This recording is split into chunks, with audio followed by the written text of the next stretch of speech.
Hoje, no canal Ciência Real, recebemos um dos nomes mais influentes da inovação universitária brasileira, professor Rochel Monteiro Lago, professor titular da UFMG, referência em química, nanotecnologia, sustentabilidade e transferência de tecnologia, além de criador e idealizador do Scalab.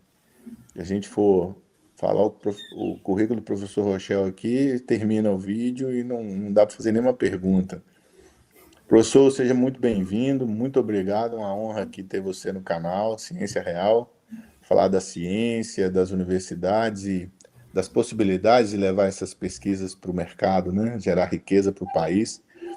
Professor, depois de tantas publicações, patentes, empresas geradas, alunos formados, eu um deles, né? Eu sou aluno de doutorado.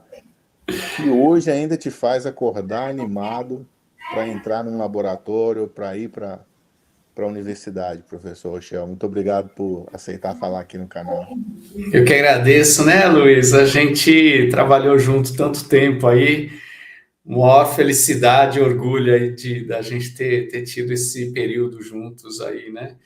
Eu entrei em crise ali pelo ano 2000, que eu olhei para frente daquilo que tinha na minha carreira e eu perguntei: é isso? Isso é o que eu vou deixar para o mundo? Muita publicação, muitas teses, dissertações defendidas, e eu fiquei provavelmente uns 2 anos me perguntando o que eu ia fazer da minha carreira, muito, né, com o intuito de ter um impacto no mundo. E eu percebi que aquilo pelo que eu trabalhava tanto nessa época tinha muito a ver com publicação e ter status, etc., né? E eu decidi que eu queria algo diferente disso. E essa coisa, né, de querer impactar o mundo, naquele momento, né, nesse contexto, aí eu falei, vou levar a tecnologia para fora, eu quero ver as tecnologias que a gente desenvolve, não só gerando publicações e teses, mas eu quero ver essas tecnologias aí nas indústrias, gerando impacto ambiental, social, econômico, né? Então, nessa época, sem saber muito bem como fazer isso, eu encontrei essa coisa chamada empreendedorismo e consegui me enxergar ali dentro, né? Então, minha bandeira tem sido aí, provavelmente nos últimos 20 anos, empreendedorismo e inovação tecnológica, né? Levar tecnologias para as empresas e ajudar a criar empresas. É isso. Hoje a minha essência é muito essa, né? E por isso que surge o Scalab. E você vai contaminando as pessoas, né? Eu acabei aprendendo também e tendo muitos outros, né, que passaram aí no laboratório.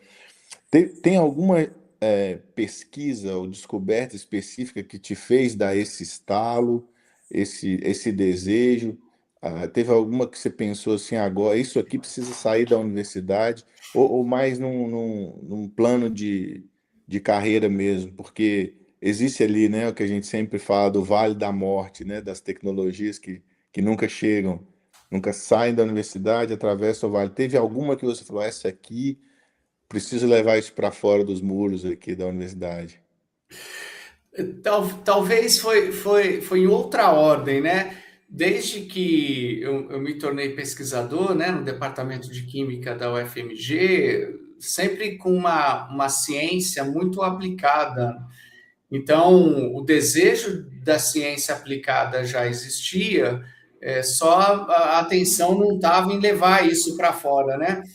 E teve uma tecnologia de tratamento de efluentes, a tecnologia em si não importa tanto, mas que eu achei que ia salvar o mundo, né? A tecnologia que eu achei que ia revolucionar, aquela tecnologia que valeria milhões, né?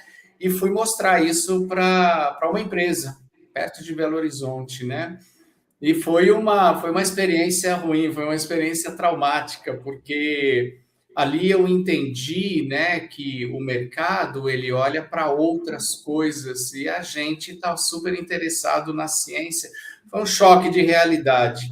Mas que eu queria comentar é que essa tecnologia que eu achei que era incrível, ia vingar, ia ter um impacto enorme no mundo, hoje eu tenho consciência de que ela não serve para nada.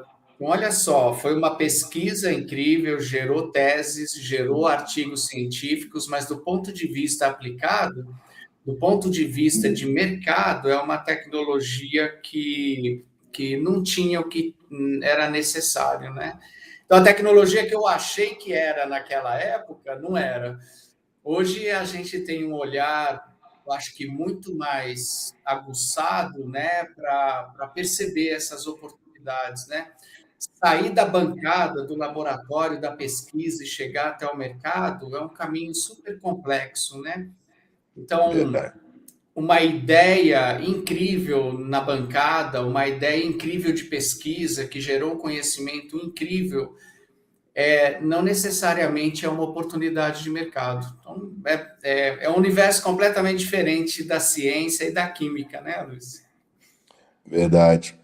Você falou em experiência traumática, mas foi experiência, né?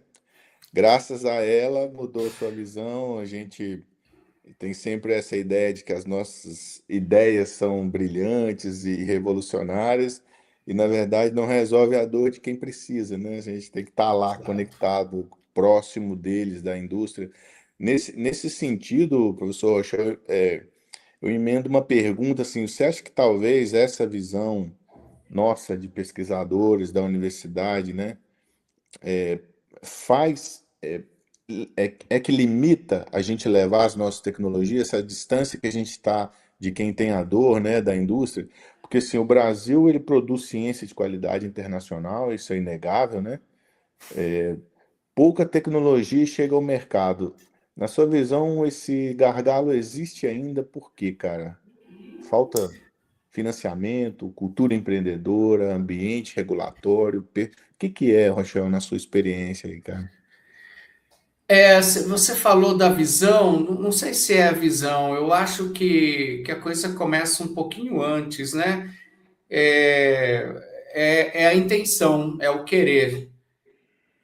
Se a gente não quiser, se a gente não tiver essa intenção séria de levar a nossa ciência para o mercado, é muito difícil. Esse é o início, esse é o start, né? Porque eu digo com muita tranquilidade, a gente que fez graduação, mestrado, doutorado, pós-doutorado, num ambiente típico da academia, a gente não sabe fazer isso. O que a gente sabe está muito longe desse processo de levar uma tecnologia para o mercado. Então, acho que o processo todo ele começa no querer. A gente tem que querer e querer muito, viu? Levar a nossa tecnologia para o mercado e depois disso a gente tem que ter uma dose de humildade para a gente reconhecer que o nosso doutorado é em química, né? E não nessa coisa de levar tecnologia para o mercado. A gente tem que aprender. Eu acho que a notícia boa é que o ecossistema de inovação brasileiro ele amadureceu muito nesses últimos 10, 15 anos aí. Então, para aquele professor, aluno de mestrado, doutorado, que quer levar sua tecnologia para o mercado, acho que tem muitos programas, tem muito apoio, tem bastante recurso para quem quer, né, trilhar esse caminho aí até o mercado. Então, hoje, sou bastante otimista de que, para quem desperta para isso e quer iniciar essa trilha empreendedora, a gente tem muitos caminhos aí. Mas eles são longos, viu? Então, vai pedir da gente persistência, resiliência. Eu costumo falar que esse caminho, né, Luiz, ele tem três ingredientes importantes, né? O primeiro eu chamo de fome. Você tem que ter fome, você tem que querer. E se você quiser, você tem que ter um plano. Isso talvez seja o ingrediente mais fácil. A gente acha um plano, a gente acha pessoas que vão ajudar a mostrar, apontar direções, a gente vai achar formas de levar essa tecnologia para o mercado. E o terceiro ingrediente é saber gestão das emoções, porque esse caminho, né, de levar uma tecnologia para o mercado, ele é cheio de altos e baixos. Então, a gente tem que ter essa gestão das emoções, que um dia a gente vai estar super entusiasmado, outros dias a gente vai estar deprimido. Então, são esses três ingredientes que eu vejo muito na minha trajetória, né? Tem que ter fome, eu tenho muita fome. Eu quero realmente aposentar, deixando aí um legado, né, de formação de pessoas com essa mentalidade e de tecnologias transferidas e de geração de riqueza. Eu tenho muita fome, tenho mais alguns anos ainda de vida na academia, né? O segundo ingrediente tem que ter um plano. Eu estou aprendendo já há 20 anos como é que a gente desenha esse plano, né? E compartilhar com outras pessoas. E gestão das emoções. Tem dia que eu acordo super empolgado, tem dia que eu acordo um pouco mais desanimado, né? Mas a vida está super divertida nessa toada aí. Entendo um pouco do que você está falando, né? Você Tem dia sabe, que né? até que tem dia que vai virar o maior negócio do mundo, todo mundo interessado, os empresários, no outro dia já não estão mais, não sei. Então você está dizendo que a gente precisa ser um pesquisador muito bom, porque você tem que ter fundamentos na sua área, né? E ideia, e daí surgem as ideias. Você tem que, né, ser meio engenheiro e meio psicólogo, né? Para estar com a cabeça boa. Mas você, cara, começou com isso quando as pessoas. Você é um dos primeiros, né? Que, que passou a trazer a ideia de trilhar esse caminho. Então, me lembro bem que era até um pouco proibido, né? Na época, assim, proibido entre aspas, tinha as pessoas viam com outros olhos. Hoje está bem diferente, né? Como você disse aí, esse meio agora da inovação está incentivado. O Scaleb, ele nasceu justamente para enfrentar esses problemas, o professor Rochel. Qual a sua ideia do Scaleb? Mais esse trabalho, né, para ajudar nessa questão das transferências de tecnologia. Fala um pouquinho do Scaleb, por favor, que eu conheço, é uma ideia, uma iniciativa fantástica, né? Ah, falo sim.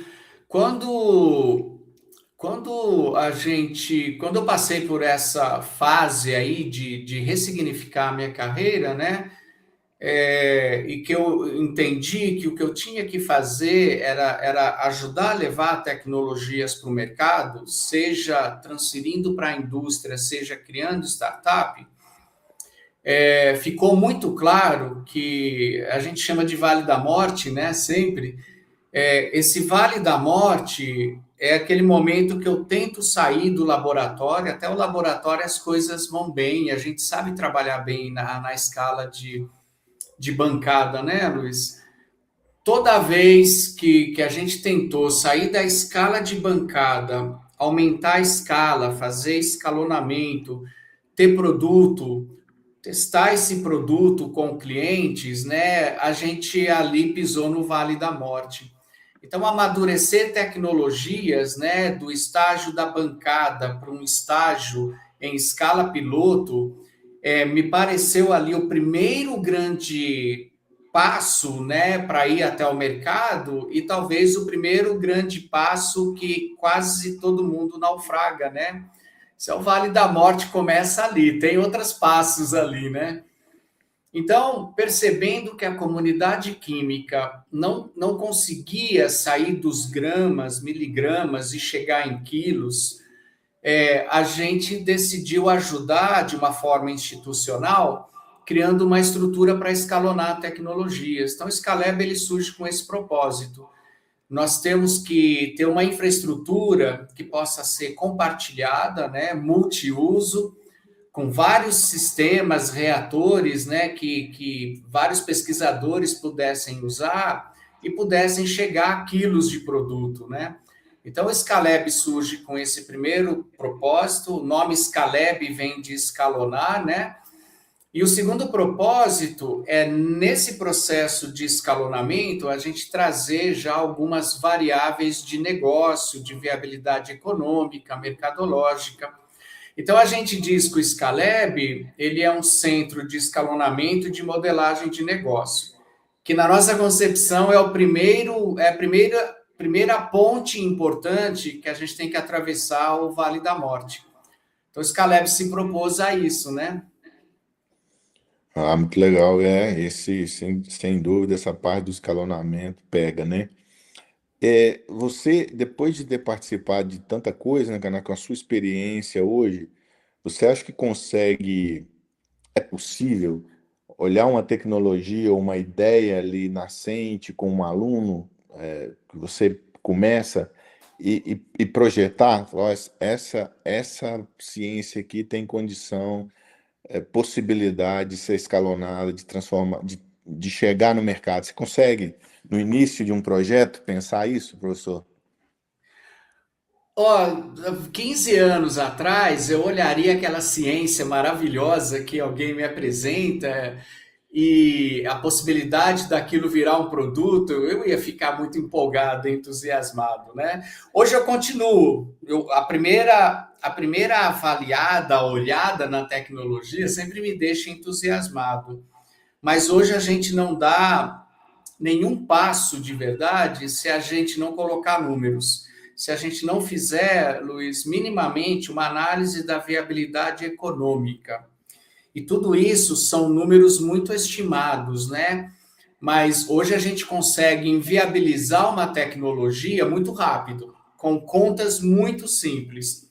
Se eu considerar os insumos que eu uso para chegar num produto e o valor desses insumos ele for maior do que o valor que o produto poderia ser vendido no mercado, aí já acende uma luz amarela muito forte, né?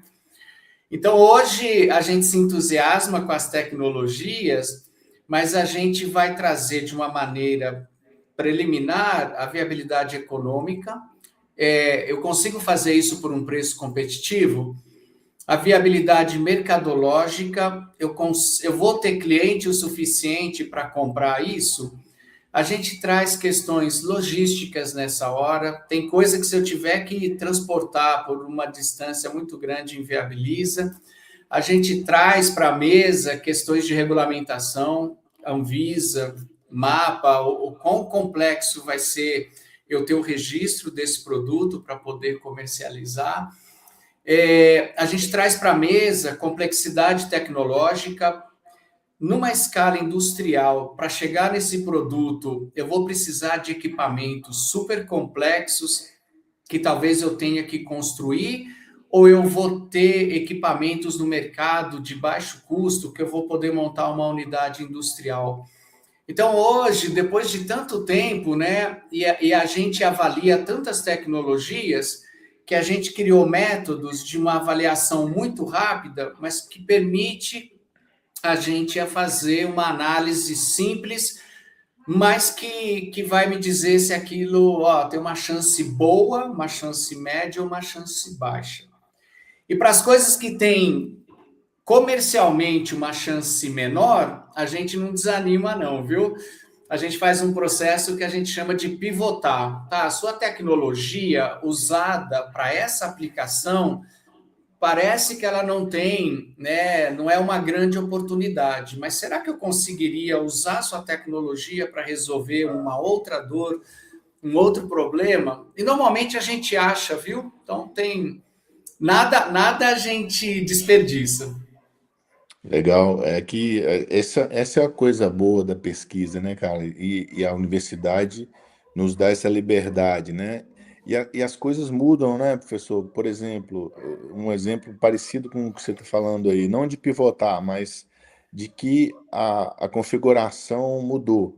Então, por exemplo, a gente estava trabalhando um resíduo de uma empresa que os processos para a gente recuperar o elemento que estava ali de interesse eram muitas etapas, inviabilizava. Hoje, com o problema da importação dos fertilizantes, já não inviabiliza mais. Então, o interesse voltou, eles nos procuraram, querem entrar aí no edital FINEP para voltar a pesquisar a tecnologia, entendeu? E nessa linha também, né? Às vezes uma coisa que hoje pode ficar nessa prioridade baixa dessa triagem, mas que acumulando conhecimentos ali, alguma mudança, né? Isso é normal na ciência, né? Isso é a vantagem de a gente estar na universidade, né, professor? E quando você traz variável de mercado, né, cara, estoura uma guerra, a gente fica limitado na importação de insumos para a agricultura, o preço dos fertilizantes sobem, isso aí viabiliza uma tecnologia que num outro momento não era viável, né? Então, no final das contas, né, Luiz, além da gente saber ciência, química, a gente tem que ter essa sensibilidade também para questões aí de mercado, né? É isso aí. Você acha que uma pergunta que tem, eu sempre tive curiosidade de até de te perguntar pessoalmente, acabou que a gente nunca teve viajei também, né? Mas essa questão da inteligência artificial, cara, cada um fala uma coisa, você vê diferentes correntes na nossa área, nessa área não só acadêmica, mas também de fazer, querer fazer o produto chegar. Você acha que a IA veio para substituir a gente ou tornar a gente mais poderoso, mais eficiente, cara? Qual que é a sua visão? Não tenho dúvida, torna a gente, para quem se animar a usar, torna a gente muito mais poderoso. Mais inteligente, eu não sei, mas ela, ela ela facilita a nossa vida, ela consegue fazer as coisas bem direcionada, ela consegue fazer as coisas com um tempo muito menor, com muito mais eficiência, de uma forma muito mais completa. Eu tô mentorando uma startup e a gente construiu numa inteligência artificial, hoje a gente assina várias aí, tá? Um plano de negócio detalhado semanalmente com as atividades para os próximos 2 anos. E estamos seguindo. Mas ela só fez isso porque a gente deu os inputs certos, né? E deu o Só. direcionamento. Só que ela organizou de uma maneira. Eu conseguiria organizar aquilo? Acho que sim, mas eu provavelmente levaria uns 2, 3 meses aí com uma dedicação intensa. Ela fez isso em meia hora. Impressionante, né, cara? Algumas apresentações que a gente está fazendo, cara, eu faço um rascunho, às vezes eu ponho em slide, às vezes não, ela cria o roteiro, e em cima disso eu coloco a minha personalidade, o direcionamento, as nuances, mas eu levaria algumas semanas fazendo essa apresentação. Aí, com algumas horas, eu consigo resolver. A gente tem gravado vídeos, cara, que eu já gravei curso em estúdio, 3 meses para gravar, um tempão para editar. Agora eles criam ali um avatar com a minha foto e com a minha voz, eles estruturam o roteiro e o vídeo está pronto. É engraçado que hoje eu sugeri usar a inteligência artificial num grupo que eu estou ajudando, numa startup, e um professor se posicionou completamente contra. Completamente contra. Eu acho que na academia a gente tem uma resistência a isso, né? Cara, todos os diretores, pessoal de alto escalão de empresa, estão mergulhados em IA. Conversei com uma gestora da Vale, o óculos dela era completamente equipado com IA. Ela tinha um fone de ouvido, ele escutava tudo, ela conseguia perguntar alguma coisa. Esse é super futurista, cara. Ela olhou para mim e falou: esse óculos todo, ele vê, ele escuta, ele está dialogando comigo aqui. Falei, tenho até medo de conversar com você agora. Ah, eu estava vendo sobre uns jogos assim, acho que da Meta, que tem Isso. inteligência artificial embutida, e não tá tão caro, né, como a gente Tá. pensa. Professor, eu fui seu aluno da graduação na disciplina Química Ambiental, não sei se você vai lembrar, Claro. que, não, da disciplina sim, mas você ensinava além de ciência, você ensinava coisas além da ciência, né? Então foi isso que, quando terminou a disciplina, ou no meio da disciplina, eu te procurei, pedi orientação para o mestrado, pós-graduação, né? Então, que conselho você daria hoje para quem está começando aí nesse sentido? Alguém que está interessado em gerar esse impacto que você falou aí, né? Essa fome. O conselho um pouco se já deu, né? Precisa ter fome e tudo, mas quem está começando e não quer só publicar artigo, embora também seja importante, né? Essa Sim. parte da. Eu falo sempre que não tem dicotomia, né? Ciência aplicada, Exato. levar para o mercado, não vai acontecer se você não tem o fundamento, né? A ciência. Qual que é o conselho que você daria, professor, para a gente encerrar aqui? Legal. Cara, pegando. pessoal da química, né, especialmente os alunos aí que estão na graduação, indo para o mestrado, doutorado, muita química, estudem química. Química é um ferramental absurdo, ele dá um poder para a gente, é mágico, né? A gente é capaz de transformar a matéria. Gente, é assim, eu fico pensando que a gente é muito privilegiado, né? A capacidade que a gente tem de transformar coisas. No nosso caso, né, a gente olha muito para resíduos, lixos, né, rejeitos. Olha que incrível, a gente consegue transformar rejeitos em produtos com valor agregado. Isso é um poder absurdo, né? E eu conheço já várias gerações, eu conheço gente brilhante em química, com um ferramental incrível, um conhecimento fantástico, mas muito limitado naquilo que ele entrega para o mundo, né?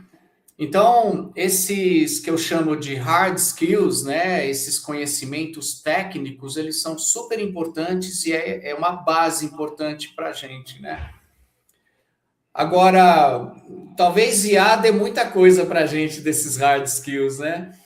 Eu acho que o que diferencia a gente, o que diferencia os indivíduos, né, que vão ter um impacto no mundo, além da fome, né, são os soft skills. Eu, como professor, eu sei que os nossos alunos têm tido ali na Química, na UFMG, uma base de ciência muito boa. Então, eu entendi que o meu papel como professor é trabalhar esses soft skills, é trabalhar essas habilidades pessoais. Então, muito nas minhas aulas, eu tento trazer essas habilidades pessoais. E eu sei o quanto essas habilidades pessoais são importantes quando eu sento com o pessoal de indústria para falar de um projeto, para negociar uma tecnologia, o quanto essas habilidades pessoais são fundamentais quando você quer abrir uma empresa. Abrir uma empresa é menos tecnologia e mais a capacidade que a gente tem de se conectar com o mundo, com os problemas, com as dores que a gente quer resolver. Então, o impacto que a gente vai causar no mundo, na essência, ele vai ser definido pela nossa capacidade ali nos soft skills, na inteligência emocional. Por isso eu acho isso super importante para os nossos alunos aí. Professor Rochel, muito obrigado por não desistir, Isso aí. por manter essa Nunca! fome, por manter essa fome. Nós te agradecemos, né? Que aí você forma as pessoas. Eu tenho um agradecimento pessoal, né, com você, sempre te falei isso. Minha formação é toda responsabilidade sua. Tudo que eu fizer de errado é culpa sua. Também. Não, mas é sério. E aí essa formação que você traz para os estudantes, eu conheço bem, então um agradecimento aí que a gente tem com você, viu? Muito obrigado. Obrigado aqui por ter vindo no canal falar com a gente, foi uma honra, viu? Eu que agradeço e sucesso aí, muito mais do que você já tem, né, Luiz? É isso aí. Parabéns, viu? Até mais. Obrigado.